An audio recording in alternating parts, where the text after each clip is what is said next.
옛날하고도 아주 먼 옛날 이야기랍니다. 옛날 어느 마을에 높은 산이 하나 있었어요. 장터나 이웃 마을로 갈 때 이 산을 넘으면 이틀이나 시간을 벌었어요. 그런데도 마을 사람들은 먼 길을 돌아서 다녔지요. 아주 급한 일이 있을 때에만, 그것도 꼭 대낮에 이 산을 넘었지요. 그도 그럴 것이 이 산에는 사람만 잡아먹는 호랑이가 살고 있었어요. 이 호랑이는 다른 놈들보다 키가 2척이나 더 컸고 발 하나가 어른 얼굴만 했어요. 그리고 눈빛이 얼마나 매서웠게요. 누구나 이 호랑이를 만나면 그 자리에서 풀썩 쓰러져 정신을 잃고 말았어요. 사람들이 이 호랑이를 무서워하는 데에는 또 다른 이유가 있었어요. 오랜 세월 사람들을 지켜보며 살아온 탓에 세상 돌아가는 이치를 훤히 깨달았고 마음속까지 깨끗한 사람만 골라 잡아먹었기 때문이에요. 호랑이들 중에도 이 호랑이를 왕으로 모시며 따르는 무리가 많았지요. 그래서 모두들 왕호랑이라 불렀답니다. 어느 날 산에 어둠이 깔릴 무렵이었어요. 왕호랑이는 오늘 저녁으로 어떤 사람을 잡아먹을까 고민하고 있었어요. 어흥, 그래. 너희들 생각을 좀 들어보자꾸나. 오늘 저녁감으로 어떤 사람이 좋겠느냐? 왕호랑이의 말에 다른 호랑이들은 하나같이 생각에 잠겼어요. 그때 다른 놈들보다 꼬리가 긴 꼬리 호랑이가 앞으로 나서며 말했어요. 어흥, 제가 한마디 올리겠습니다. 오늘 저녁 식사로는 의원이 어떠하온지요? 의원이라? 그 까닭을 한번 말해보거라. 예, 의원은 몸에 좋은 약초를 골라 병을 치료하는 사람이옵니다. 평상시에 몸에 좋다는 약초란 약초는 모두 먹어보았지요. 그러니 의원의 고기는 왕호랑이님의 몸에도 좋을 뿐더러 그 맛도 그만일 것이 아니옵니까? 잠자코 이야기를 듣던 왕호랑이가 갑자기 버럭 화를 냈어요. 하! 그만 됐다. 싹 물러가거라. 긴 꼬리 호랑이는 깜짝 놀라 꼬리를 뒤로 감추고 나무 뒤에 숨었어요. 왕호랑이가 말을 마치자 주위에 모여있는 호랑이들을 쑥 훑어보았어요. 모두들 겁에 질린 표정으로 눈치만 살피고 있었지요. 그때 용기 있고 현명하기로 소문난 장군 호랑이가 앞으로 나섰어요. 제가 한 사람 추천해 올릴까 하옵니다. 저 아랫마을에 어떤 사람이 있는데 다른 사람들과는 많이 다르다는 소문이옵니다. 그자는 인자한 염통과 의로운 쓸개며 충성스러운 마음을 가지고 있고 또한 순결한 지조를 품었다 하옵니다. 사람들은 그자를 높은 덕을 지닌 선비라 부르며 존경하고 있사옵니다. 특히 선비들은 학식 또한 높아 하늘의 움직임을 두루 꿰뚫고 있다고 하옵니다. 그자 또한 덕과 학식이 높은 선비이오니 고기 맛이 기가 막힐 줄 아옵니다. 그래, 그 선비가 누구더냐? 예, 요 아래 정지읍에 살고 있는 북곽 선생이라는 사람입니다. 나이 40에 이미 교정을 본 책만 해도 1만 권이 넘는다 하옵니다. 그리고 지은 책은 1만 5천 권이 좋게 된다지요. 가르침을 받으러 오는 사람만도 마을 밖까지 줄을 선다 하고 벼슬이 높은 분들도 북곽 선생을 존경한다 하옵니다. 장군 호랑이는 마치 자신의 일이라도 되는 양 자랑을 늘어놓았어요.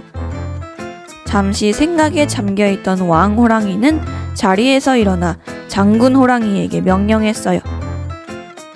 그래, 앞장서 보거라. 우선 북곽 선생을 만나보아야겠다.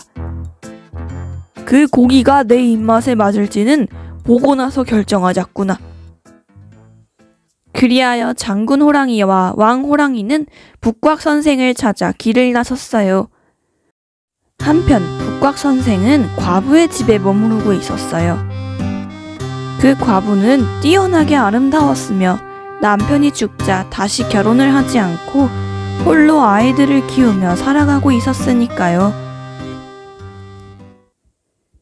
왕 호랑이가 막 마을로 내려오고 있을 때였어요. 과부의 집에는 5명의 아들들이 책을 읽고 있었지요. 갑자기 막내 아들이 형들에게 속삭였어요. 형님들, 어머니 방에서 이상한 소리가 들립니다. 그럴 리가 있느냐? 어머니께서는 벌써 잠자리에 드셨을 시간인데. 5 아들들은 혹시 도둑이라도 들었나 싶어 밖으로 나와 어머니 방으로 갔어요. 방에서는 어머니와 웬 남자의 목소리가 새어나왔어요. 귀를 기울여 듣고 있던 큰형이 목소리를 낮추어 말했어요. 아니, 이것은 내가 존경하는 북곽 선생의 목소리가 아니냐? 예, 제가 듣기에도 그렇습니다, 형님. 둘째도 맞장구를 쳤어요. 아니, 그 높은 덕을 지니신 북곽 선생이 이 밤에 어찌 어머니 방에 있지요? 셋째의 말에 넷째가 책에 쓰인 가르침을 외우며 거들었어요. 얘기라는 책에서 이르기를 과부의 문엔 함부로 들지 않는다 하였거늘 저것은 분명히 북곽 선생으로 둔갑한 천년 묵은 여우일 것입니다.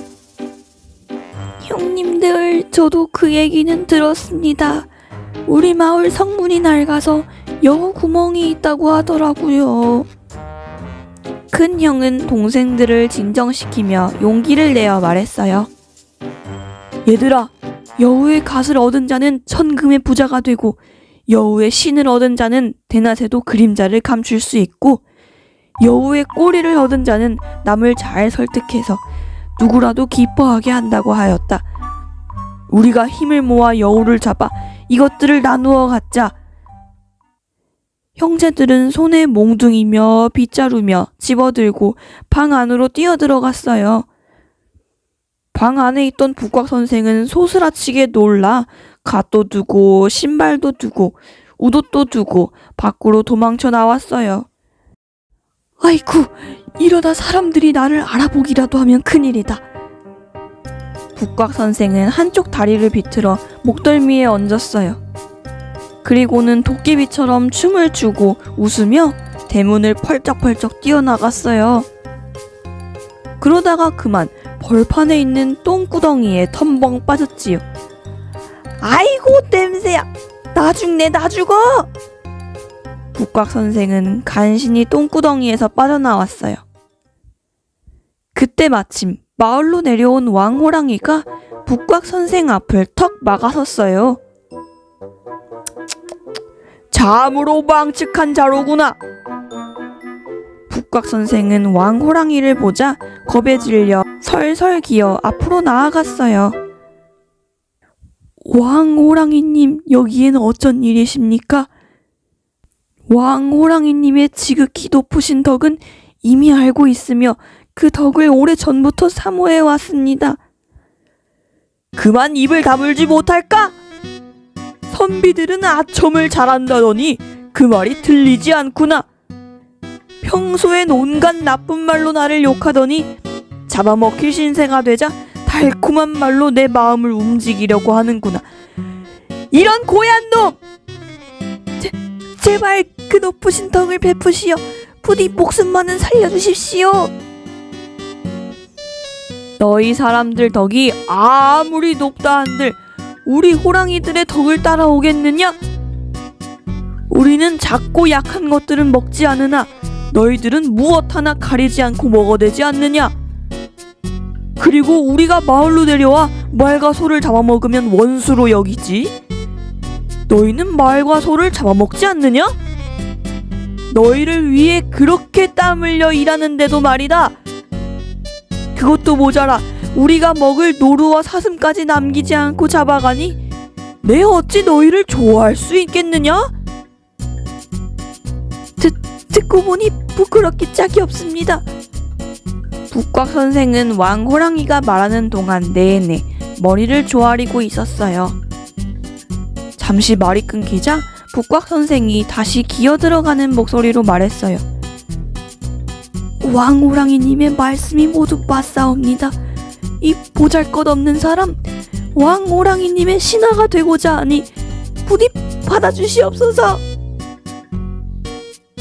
그런데 아무리 기다려도 사방이 고요하기만 할 뿐이었어요.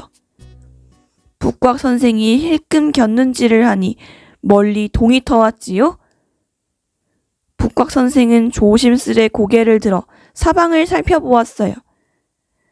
왕호랑이는 온데간데 없고 저만치 농부 한 명이 밭을 갈러 나오고 있었어요. 농부는 북곽 선생을 알아보고는 다가와 말을 걸었어요. 아니, 북곽 선생님 아니십니까? 이른 아침부터 여긴 어쩐 일이신지요? 그리고 벌판에 절을 하고 계시는 것은 무슨 까닭이신지. 그러자 북곽 선생은 자리에서 벌떡 일어나 큰 기침을 하고는 대답했어요. 옛말에 이르기를 하늘이 높으니 감히 엎드리지 않을 수 없으며 땅이 두터우니 감히 기어가지 않을 수 없다 하였소. 내 직접 그 말을 실천해보고자 절을 하고 있던 것이요. 그렇게 말을 하고는 재빨리 그 자리를 벗어났답니다.